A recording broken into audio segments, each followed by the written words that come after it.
La Universidad de la República dio un paso enorme para la creación de un Instituto Nacional de Vacunas, una vieja aspiración de la comunidad científica. En caso de concretarse, este proyecto permitiría la fabricación de vacunas para uso humano y también animal y para la elaboración de medicamentos de alto costo. De todo esto estaremos hablando esta noche. Bienvenidas, bienvenidos. Así comienza el lado B.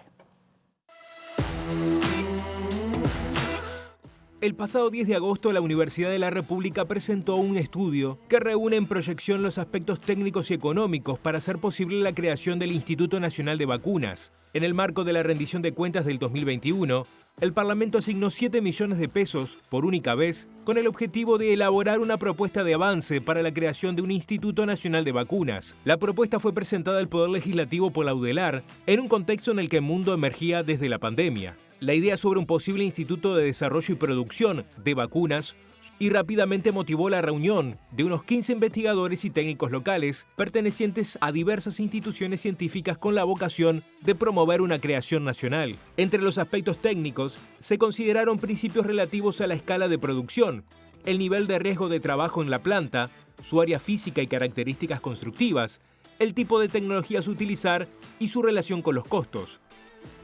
El proceso dio origen a un proyecto para una planta de producción de 3,5 millones de dosis de vacunas al año, un número razonable para la escala uruguaya. El costo total de toda la planta para la institución, un área de 3.115 metros cuadrados, se estimó en $29.415.000. El equipamiento del área del laboratorio y del área productiva lleva un porcentaje muy elevado de estos fondos, casi el 50%. Una propuesta para que se financie a la Universidad de la República construyendo un instituto. Es en todo caso para que busquemos la manera de hacer viable un proyecto que, como veremos, tiene costos razonables, un proyecto en donde la universidad va a ser un socio importante, pero no tiene ninguna pretensión de ser quien administre y gestione cotidianamente esta institucionalidad.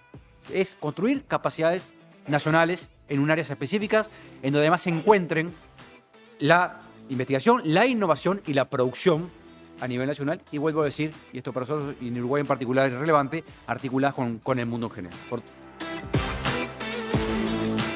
Y este interesante tema y este interesante proyecto estaremos hablando esta noche en vivo aquí en Lado B, en la pantalla de TV Ciudad, con Alejandro Chavalgoiti, que es el coordinador académico de este proyecto, además de docente, inmunólogo y experto en vacunas. Alejandro, es un gusto recibirte en Lado B. Bienvenido. ¿Cómo estás? Muchas gracias, buenas noches. Bueno, cabe recordar que Uruguay fabricó vacunas, ¿no? Y se cortó allá por la década del 80, Instituto de Higiene de la Facultad Exactamente. de Medicina, ¿no? En realidad el departamento que yo dirijo, que ahora se llama Departamento de Desarrollo Biotecnológico, hasta el principio de la década del 90 se llamaba Departamento de Producción y era el lugar donde se fabricaba a nivel nacional buena parte de las vacunas con las que la gente de nuestra edad estamos todos vacunados.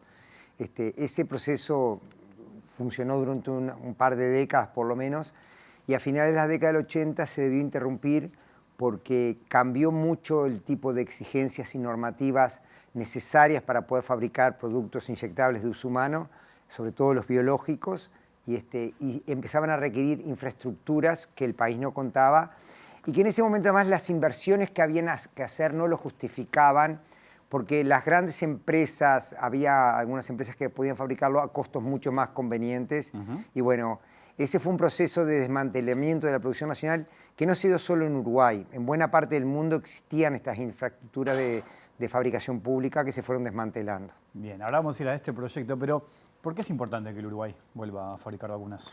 Bueno, como te digo, en ese momento se llegó a esa conclusión. El problema es que las consecuencias inmediatas de esas decisiones que se tomaron en la década del 80, vale la pena aclarar que se tomaron en Uruguay, pero también en buena parte del resto del mundo, incluyendo el mundo desarrollado económicamente. Canadá tenía situación de ese estilo, Australia tenía situación de ese estilo.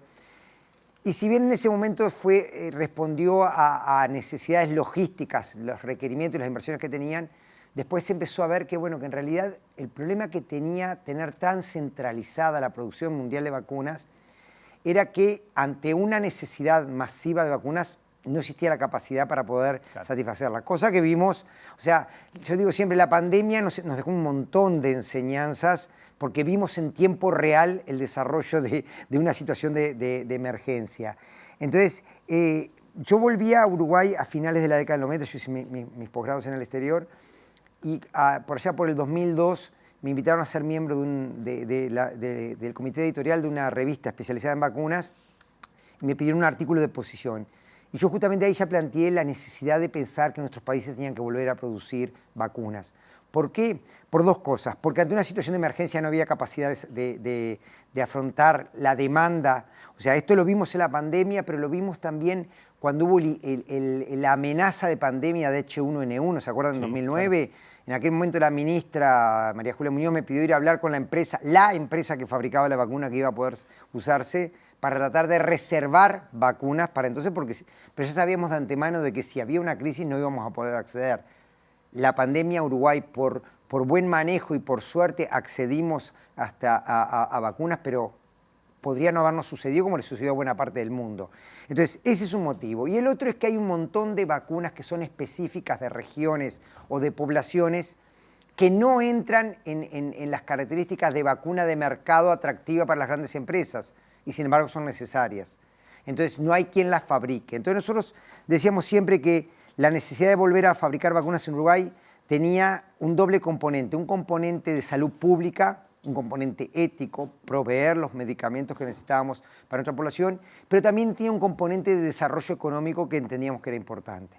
Este proyecto encierra distintos elementos que ahora me gustaría desarrollar contigo. Por ejemplo, las tecnologías, la infraestructura, dónde se podría hacer, ¿no? ¿Qué tipo de infraestructura se necesita? Hay un aspecto que es muy importante, que es el normativo, ¿no? Que eso también es clave para que esto pueda llegar a funcionar. Pero estamos hablando de un instituto que debería tener un perfil público-privado, porque también está la posibilidad de exportar vacunas, ¿no? A ver, tú lo decías o lo decía el informe recién. La propuesta de la creación del instituto es una propuesta que hace de la universidad para el país. No pretende ser un instituto universitario porque no tenemos vocación de ello, pues somos una institución de enseñanza, pero además porque no tiene sentido que sea un instituto universitario. Eso tiene que ser un instituto nacional. Y entonces lo pensamos como un instituto que tiene que incorporar a distintos actores. No hay duda que la gobernanza de ese instituto tiene que incluir a la academia, no hay duda de ello, a la academia de la universidad pública, pero también las universidades privadas, pero también al poder político, al sector empresarial, al sector sindical. O sea, realmente tiene que ser un proyecto que involucre una gobernanza nacional, porque es de interés nacional, porque tiene, como digo, un ámbito social de salud pública y un ámbito económico también. Porque el ámbito económico, aunque suene raro, es imposible pensar que un instituto de este estilo se pueda hacer si no es sustentable económicamente. Entonces, parte de lo que hace la propuesta de la universidad es no solo decir qué hay que hacer, sino pensar cómo se podría hacer para solventar, entre otras, por ejemplo, exportando. Claro, ahora seguramente la gente que nos está mirando se debe estar preguntando esto. Bueno, ¿tenemos las condiciones, los recursos para poder hacer este instituto? Tenemos condiciones que permiten pensar que lo podemos hacer. Nos faltan unas cuantas cosas. Por ejemplo, a ver. Por ejemplo, nos faltan. En el aspecto edilicio que se plantea, o sea, hoy por hoy para fabricar vacunas y otros biológicos, para decirlo en términos generales, para que entienda la audiencia, se definen como aquellos productos en los cuales interviene alguna forma de organismo vivo, que puede ser desde un animal hasta una célula en cultivo, ¿de acuerdo? O una bacteria que se usa para producir proteínas. Entonces, esos son procesos biológicos. Para poder producir procesos biológicos, la normativa cambió de la década del 60 en adelante, entonces se empieza a exigir no solo que los productos que se van a fabricar tengan control de calidad al final. Cuando uno fabrica un fármaco, es mucho más fácil pensar, una molécula sintética, es más fácil pensar, pese a que ya no se haga más de todas maneras, en que un control de calidad final a uno le dice si lo que está haciendo está bien. El problema es que cuando hay organismos vivos de por medio, todo el proceso, pequeñas variaciones, si yo pongo una célula a crecer para que fabrique algo, pequeñas variaciones en ese proceso pueden determinar o que haya una contaminación y no me entere, o que lo que provoque no tenga la misma cantidad de producto necesario. Y por tanto, al final no es tan fácil hacer el análisis de calidad. Entonces, lo que se decretó es que para eso hay que hacer un proceso que se llaman buenas prácticas de manufactura, que es un proceso por el cual durante todo el proceso de fabricación se van siguiendo determinadas normas que permiten asegurar al final que lo que tenemos es lo que queremos tener, porque eso es lo que vamos a inyectar a la persona. Claro. Entonces, el problema es que eso requiere un montón de instrucciones que hay que seguir, procedimientos que hay que seguir, pero requiere también infraestructura para hacerlo. Las instalaciones en las que se hacen son muy especiales. Son instalaciones que tienen que cumplir características para que se entienda, por ejemplo, el tipo de aire que tiene que haber en cada sala. Imaginemos una cosa, si en un lugar vamos a crecer un organismo patógeno, un organismo que pueda hacer daño, tiene que tener, estoy diciendo cosas muy dogmáticas, pero para que la gente pueda entender, tiene que tener un aire con presión negativa, con presión negativa, para que nada pueda escapar de ahí, para que si se abre una puerta entre aire y no pueda salir nunca porque puede salir algo peligroso. En cambio, si estoy en otra área donde lo que necesito es que nada pueda entrar a contaminar lo que está ahí, tiene que tener presión positiva, para que si se abre la puerta por un descuido, salga y nunca entre. Entonces, eso requiere que cada sala donde se van a estar haciendo estas cosas tenga que tener características de aire determinadas. Los equipos que se van a usar tienen que poder, lo que se llama validarse, que es asegurar que hacen lo que se quiere hacer. Entonces, eso es un proceso caro en construir, caro en comprar y muy caro en mantener. Y además es un proceso que requiere ser validado. ¿Qué quiere decir validado? Que si yo te voy a exportar a ti el producto, tú tenés que poder validar que lo que yo estoy haciendo es lo que digo que voy a hacer. Entonces tenés que poder inspeccionarme. Entonces, para que eso pueda ser, precisamos además normativa adecuada. Entonces, precisamos cuestiones logísticas, cuestiones de normativa, cuestiones de científicas que podemos fabricar ahí. Entonces, sobre todas esas cosas, Uruguay, tenemos en algunas cosas avanzadas, en algunas cosas estamos atrasados, pero consideramos que estamos en un momento histórico, en un cruce de caminos en el cual, si actuamos ahora, podemos pensar que de aquí a unos años podemos estar trabajando en ese área. Es muy interesante esa explicación y ese estado de situación en el que estamos. Tenemos muy buenos científicos, pero tenemos un problema, son pocos. Claro, yo digo siempre lo mismo, porque a nosotros en Uruguay nos gusta decir que la Celeste puede ser campeón del mundo, por más que hace muchos años que no podemos, y todos lo sentimos, yo lo siento así también. Nos gusta decir que podemos ser campeones y nos gusta decir que nuestra comunidad científica es muy buena. Yo digo lo siguiente, somos razonablemente buenos. O sea, el mundo está lleno de gente inteligente, el mundo está lleno de gente buena. Nosotros no desentonamos, somos razonablemente buenos, pero somos muy pocos, somos poquitísimos. La comunidad científica uruguaya anda poco más de 2.000 científicos. Eso para un país de 3 millones es ridículamente bajo. Tenemos el problema de que la matrícula en áreas científicas baja cada año. ¿Por qué? Porque como no se ve una perspectiva, así como aumenta la matrícula en el área de las ciencias de computación porque hay posibilidad de desarrollo, en estas áreas al no ver posibilidad de desarrollo va bajando. La pandemia trajo un aumento en el interés de los jóvenes por esto. ¿Por qué? Porque los jóvenes vieron que esto tenía un rol que cumplir. Entonces, o sea que después de la pandemia se acercaron muchos jóvenes. Sí, jóvenes. se acercaron bastante más. ¿Sí? Yo lo que digo es lo siguiente, también es nuestra función, y ahí sí como universidad, entusiasmar a los jóvenes a que se sumen a las áreas de las ciencias. Y es nuestra obligación también tratar de que invertir en ciencia, que dedicarse a la ciencia pueda ser productivo para el país y para los jóvenes que tenemos que atraer a eso. Entonces, un instituto de investigación y desarrollo en vacunas es también la idea de generar un foro, un foco que pueda atraer a los jóvenes a este tipo de cosas. Hay muchos. La Universidad del Trabajo del Uruguay tiene ahora una tecnicatura en biotecnología y nosotros recibimos estudiantes en nuestro departamento de chiquilines, gurisitos de secundaria que vienen a hacer pasantías y son espectaculares. O sea, si alguno de ellos me está escuchando ahora, porque ahora tenemos un par de ellos que estoy fascinado con ellos porque trabajan muy bien, pero necesitamos generar ese ambiente del Uruguay tecnológico. El Uruguay tecnológico de la computación funciona y funciona muy bien y ha generado mucha riqueza. Este tiene algunos requerimientos que el otro no tiene. Acá hay que generar infraestructura mucho más cara, pero tiene algunas ventajas. La industria biotecnológica es una industria manufacturera. Hay que fabricar un frasquito que hay que darle al paciente. Y ese frasquito tiene que tener un líquido adentro y eso puede usar una jeringa o un dispositivo para dárselo por la boca. Entonces genera mucho puesto de trabajo. Es una industria que puede ser un polo de desarrollo económico, pero que además genera fuentes de trabajo especializados. Entonces, nosotros creemos que también hay que avanzar en generar esa fuerza de trabajo. ¿Por qué?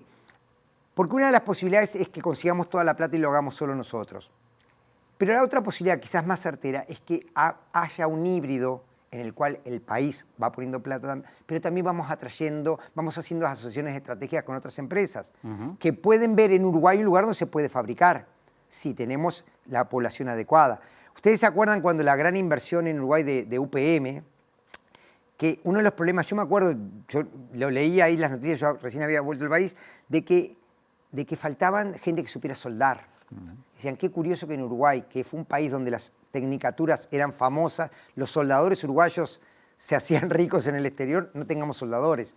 Y bueno, la masa crítica de trabajadores hay que prepararla. Y ahí es donde también nosotros como universidad queremos aportar. Por eso que tenemos que estar trabajando de conjunto en esto. El país tiene que hacer inversiones. Nosotros no sabemos si esos 30 millones lo tiene que poner el país solo, lo tiene que poner la asociación con empresas. No lo podemos saber de antemano. Todas las posibilidades tienen que explorarse, pero también es claro una cosa, nadie invierte en la nada. Los inversores no vienen al desierto. Entonces, cuando dicen, bueno, hay que atraer inversores. Bueno, pero los inversores a la nada no vienen.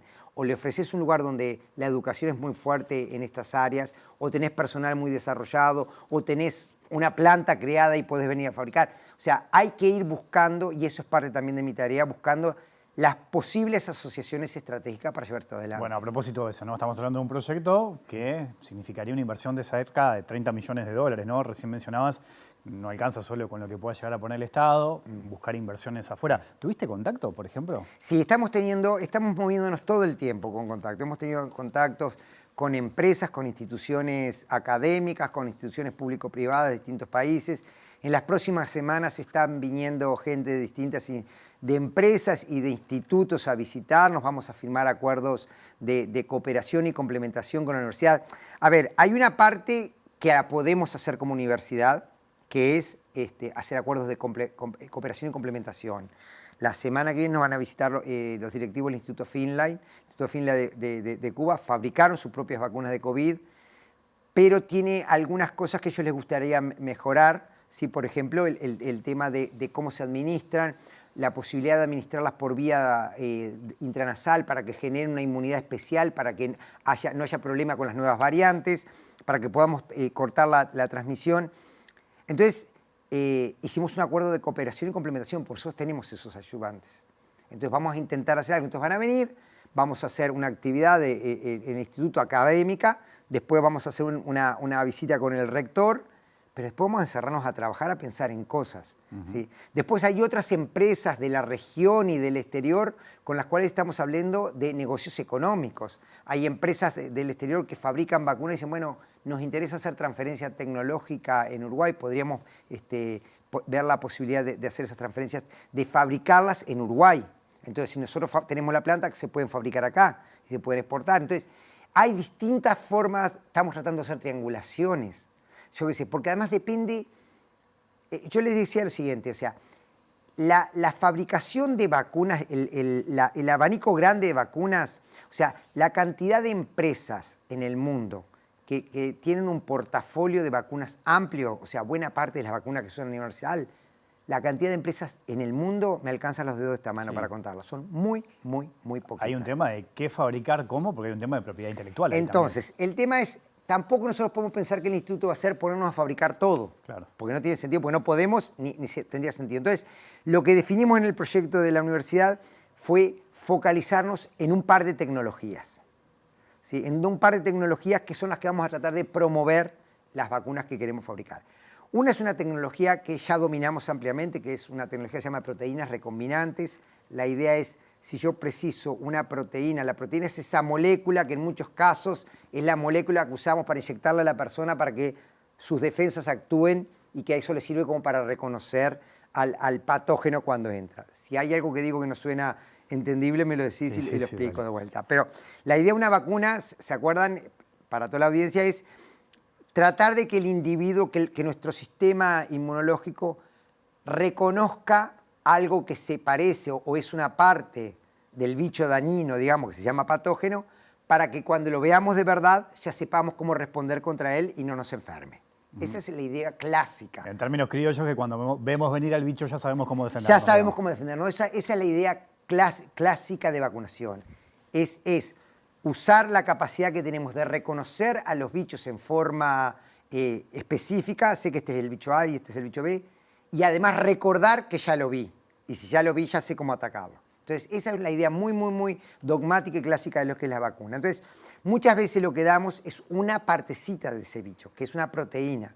Entonces esas proteínas hay que fabricarlas en cantidades grandes, y una forma que se hace tradicionalmente es agarrar o una célula, ¿sí? O una bacteria, ¿sí? Que exprese, que la transformamos para que tenga la información genética que dice cómo fabricar esa proteína. Entonces, la célula o la bacteria empiezan a fabricar la proteína. Eso se llama proteínas recombinantes. Bueno, eso es una tecnología que en Uruguay la manejamos bastante bien. Nosotros en particular, mi departamento hemos hecho acuerdos de transferencia tecnológica con empresas del mundo de las vacunas veterinarias, empresas multinacionales. Hay vacunas que se están empezando a vender en el mundo por algunas de las principales multinacionales del planeta, que son totalmente desarrolladas acá en Uruguay, que les hemos hecho transferencia para ellos. Entonces, esa es una tecnología. Y la otra tecnología que entendemos que es necesario incorporar es la tecnología que fue famosa en la pandemia, que es la tecnología del RNA mensajero. ¿Por qué? Porque es lo que se llama una tecnología disruptiva. Las tecnologías disruptivas se llaman aquellas tecnologías que cambian cualitativamente la forma en que o accedemos a algo o que podemos usar algo. Ejemplo, ¿quién duda que el celular es una tecnología disruptiva? Cambió completamente la forma en que los seres humanos accedemos al conocimiento, nos comunicamos entre nosotros, interaccionamos. El celular es la microcomputación, la fabricación de chips fue una tecnología disruptiva. El día que las computadoras salieron de ser aquellas cosas de tarjetas a ser computadoras personales, cambió el mundo. Bueno, esta tecnología permite fabricar vacunas de una manera infinitamente más rápida que la otra. La saca un poco del proceso de tener un bicho fabricando algo a hacerlo algo más parecido a la química sintética, más fácil de controlar. Y además con una ventaja, nosotros no damos la proteína que nombraba hoy, damos la información genética para fabricar esa proteína. Entonces, es mis propias células las que van a fabricar mi vacuna. Entonces, cada individuo fabrica su propia vacuna. Entonces, eso es una tecnología que todavía no sabemos cuánto va a dar y cuánto no, pero es una tecnología disruptiva y que, entre otras cosas, nos permitió salir rápido de la pandemia. Entonces, esa es la otra tecnología. La idea es trabajar sobre esas dos tecnologías en principio. Y a partir de ellas, ver qué vacunas son las que tiene sentido pensar. Hoy por hoy pensamos, bueno, estamos haciendo, parte de lo que hace el estudio de la universidad es estudiar, visualizar mediante estudios internacionales de acá al 2030 y el 2050 cuáles van a ser las áreas de mayor desarrollo. Y esas son la vacuna que más impacto va a tener en el mercado en los próximos 20, 30 años va a ser la vacuna de influenza. Entonces quizás tenemos que fabricar vacuna de influenza, porque además es una vacuna que se da anual. Claro. Sí. Las tecnologías que más se van a estar usando son las de ARN mensajero y las tecnologías de conjugación de proteínas. Entonces tenemos que estar pensando en eso. Ese es el tipo de ejercicio que estamos haciendo. ¿Para qué? Para empezar a fabricar mañana, de ninguna manera. Para sentar las bases de los pasos que tenemos que dar para que podamos hacerlo. Bien, hablando de pasos que hay que dar, rendición de cuentas desde 2021, se vota por unanimidad una partida de 7 millones de pesos para iniciar precisamente o para estudiar este proyecto. ¿Qué pasó con ese dinero desde 2021 hasta hoy? Bueno, lo que se hizo con ese dinero fue lo que presentó el rector y el vicerrector hace unos días en la universidad, que fue generar un proyecto ejecutivo. Son cosas que por ejemplo, para poder saber el estudio del mercado, de cuáles son las áreas de mercado de vacunas que van a ser más importantes, cuáles son las tecnologías, hay que acceder a determinado tipo de documentación que cuesta carísima, que cuesta muy, muy, muy cara. Entonces, poder tener, cuestan del orden de $10.000. O sea, poder tener esos documentos que los fabrican empresas que hacen estudios de mercado internacionales. Entonces, tener esos documentos, a partir de eso hacer análisis, hacer proyecciones. Lo que se hizo durante estos años fue armar lo que se llama el proyecto ejecutivo. Ese proyecto ejecutivo finalizó en una serie de documentos que fueron los que presentó la universidad y que se le entregaron al poder político, que fue quien nos votó para hacerlo. Alejandro, te propongo una pequeña pausa y seguimos conversando, claro, ¿te parece? Sí. Ya sigue el lado B aquí en la pantalla de TV Ciudad.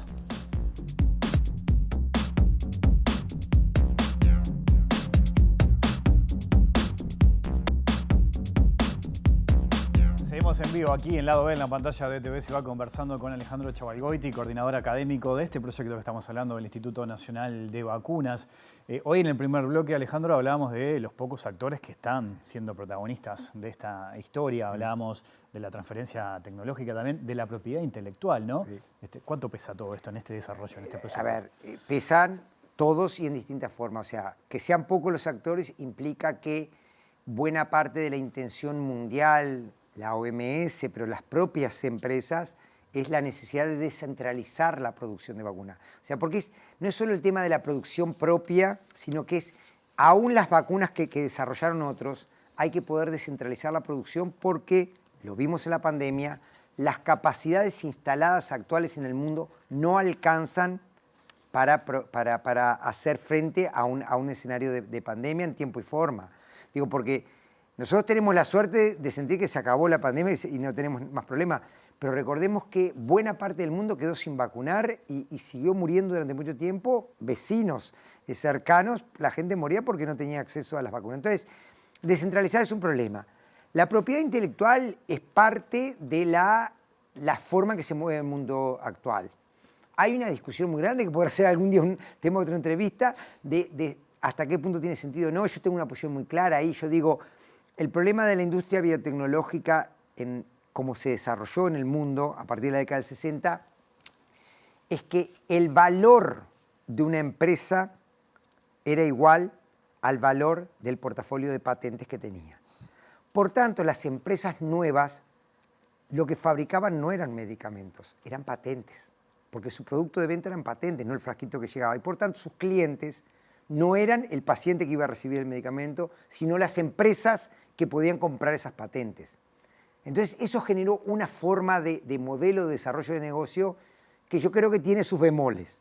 Y sobre todo, una forma de modelo de negocio que era viable para la California del Silicon Valley, de las empresas de garajes, donde California en ese momento era la quinta economía mundial, un estado de un país era la quinta economía mundial. Entonces, sea lo que sea, como te digo, eso sería largo de debatir, es para otro momento, pero ese es el mundo que tenemos hoy. Entonces, la propiedad intelectual funciona de esa manera. Entonces, hay que respetarla, hay que poder llegar a acuerdo. El problema, mejor dicho, la oportunidad en toda esta historia es que las propias empresas que son dueñas de esas patentes, si no tienen la capacidad de fabricar en las cantidades necesarias, están perdiendo parte de su negocio también.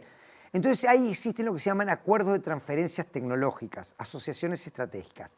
Yo te decía, la idea de volver a la producción nacional de vacunas es una cosa que no solo se nos ocurrió en Uruguay, sino que es buena parte de lo que empezó a pensar el mundo a partir de la pandemia. Países de economías centrales también, por ejemplo, Canadá. Canadá fue el país que más precompró vacunas de COVID del planeta, ¿viste? Que compraban 9 dosis. Sí. Y sin embargo dijeron, no accedemos en la forma que queremos. Entonces ellos entendieron que su problema era que habían desmantelado su industria nacional productora de vacunas. La rearmaron y hicieron un acuerdo con una de las empresas fabricantes de las vacunas RNA, con Moderna, para fabricar la vacuna de Moderna ahí. ¿Cómo se hace eso? Yo hago la planta, tú me transferís la tecnología para yo fabricar tus vacunas, yo las vendo y te pago regalías por eso. Entonces, ese es un modelo de negocio también factible. Claro. O sea, tener una planta con la cual hacer acuerdos con otras empresas. Un negocio todavía más anterior a ese es, ni siquiera las fabrico acá. Tú me las mandás, en lugar de en los viales en que se van a usar, me las mandás en frascos grandotes y acá se hace el proceso de formulación, que es mezclar los distintos componentes y envasarla adecuadamente. Y ya por eso ganamos dinero.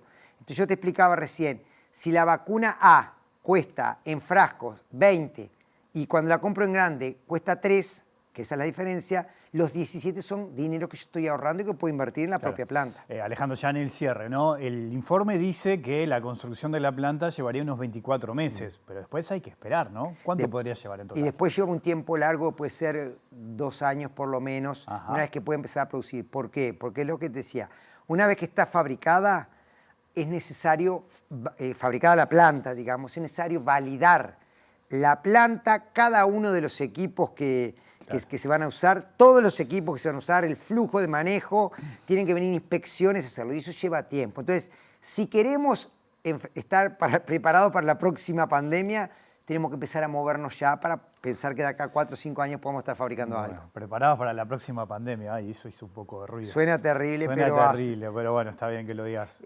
A ver, en el 2007 hubo un trabajo científico de unos investigadores chinos que decían, está todo el escenario planteado para que pueda haber un virus que salte de los murciélagos al humano. 2007. 2007. Mira, lo tuvimos ahí en 2020. Me quedaron un montón de cosas, te voy a invitar otra vez para seguir charlando. Fue un gusto tenerte por acá en la OE. Vale, me alegro, un gusto para mí también. Volvemos mañana después de las 20 horas. Que pasen bien, chao.